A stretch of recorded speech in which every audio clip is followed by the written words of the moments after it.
Hi Team Allagash. Today what you're going to be doing is weighing evidence.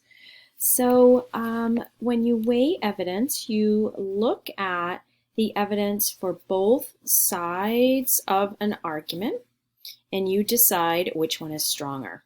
You're in essence evaluating an argument, analyzing whether or not an argument is strong and successful at proving its claim by looking at relevant, sufficient, and sound evidence.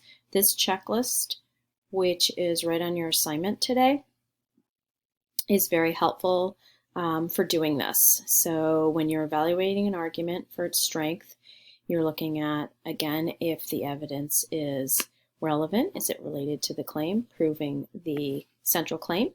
Is it sufficient? Is there enough examples of evidence? And is it sound, which means does the argument make sense? Okay, so here is the argument that we're looking at today. Are competitive sports healthy for kids? And we have two sides to the argument, two different articles to look at. The first one, Listening to Wisdom from a 10-Year-Old Son About His Head Injury by Adam Buckley Cohen.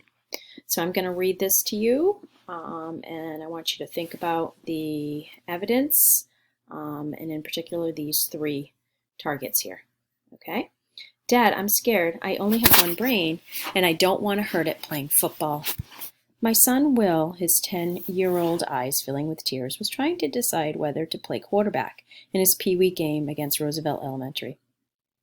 10 days earlier, he'd taken a helmet-to-helmet hit during practice and possibly, although we really don't know, sustained a concussion. Now I want to help him make the right choice. If only I knew what that was. For several years, I have been following the furor over football and head injuries. I've become all too familiar with accounts of NFL veterans exhibiting Alzheimer's-like symptoms in their 40s, of teenagers dying after playing too soon after concussion. But these tragedies didn't seem very relevant to my own life until Will took that first big hit. I wasn't there, but he told me afterward that he went to the sideline to lie down. He thinks one of the coaches checked on him, but he can't remember because he fell asleep. He fell asleep? Isn't that the first thing they tell you to avoid in a head injury situation? Was this the moment I'd been dreading since his mother, grudgingly, and I, excitedly, told him that yes, he could play tackle football? Okay, so this is an excerpt from this first article again, titled Listening to Wisdom from a 10-Year-Old Son About His Head Injury. Okay, now I'm going to read the second article by Lucy Calkins. It's called Get Off That Couch and Play. So you can probably predict already what side of the argument this one's going to be about. Okay, here we go. The presence of competitive sports teams in public schools has come under fire in the media recently. While some argue that competition is damaging to young people and spotlight the rare incidences of sports injuries, the benefits are significant. First and foremost, when team sports are an important part of a school's culture, the halo around sports leads more young people to become involved in them. And that is especially important during adolescence when students are developing self-images and social skills. Competitive sports are a great way to get kids active. In a nation with an obesity epidemic and a rate of diabetes that continues to grow, physical activity is becoming more and more important. Participating in teams can teach young people how to live healthy lifestyles. Competitive sports have other benefits.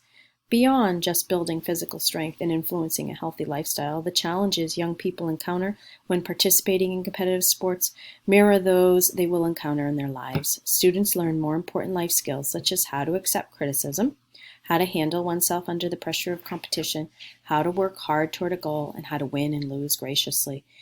Many children who compete on sports teams also experience a heightened sense of belonging to something larger and have shown increased signs of confidence and self-esteem. Okay, so that's our second article. So we have two articles, again, about the same argument. Here's the argument. Should kids play contact sports? So we have the for, or the yes side in this T-chart. Get off that couch and play. That was the article I just read to you by Lucy Calkins. And we have the no side, evidence against contact sports, from the first passage that I read. So this is what you need to do. You're going to add at least 3 pieces of evidence from above for each side of the argument. You may copy and paste from the articles. Put it in a bulleted list, please, in each side of the argument here. Okay, so again, at least 3. If you want to get more for one of them because there are more available, do it. Okay, then what you're going to do is evaluate or weigh the evidence. Weigh the evidence. All right, so again, look at, where's my little checklist right up here. We're thinking about 3 things when we're weighing the evidence. Which argument is more relevant? Which argument has more sufficient evidence? And maybe which side is more logical to you. Okay, so you're going to look at your evidence and you're going to weigh it. Which one do you feel is stronger? Down here in step 4, highlight which one you would believe to be your claim based on weighing the evidence. And then you're going to fill in this paragraph. Instead of writing it on your own, I decided to scaffold, kind of help you out. So I have the paragraph for you where you're talking about which side of the argument is stronger and why. And all you have to do is fill in these blanks here. Okay, so for example, blank has a stronger argument than blank. So, who had the stronger argument? Was it Lucy or was it Adam? Okay, so whatever you highlighted here, that's what you're going with, okay? So let's say you decided it was Adam. Adam has a stronger argument than Lucy. Their evidence is relevant because, why is their evidence relevant? Look at the definition right here, okay? Explain that. One of the facts, so now you're thinking of one of the facts you put in Adam's column here, if that's the one you're going with. One of the facts is that, pasted in here, okay? This makes a clear connection to their central claim. The author also uses a lot of evidence to support each of the reasons, proving their evidence is what? Which of these? For example, they stated da-da-da-da-da, okay? You can't argue with that. Their reasoning is sound because, why is their reasoning sound? Again, look at your definitions.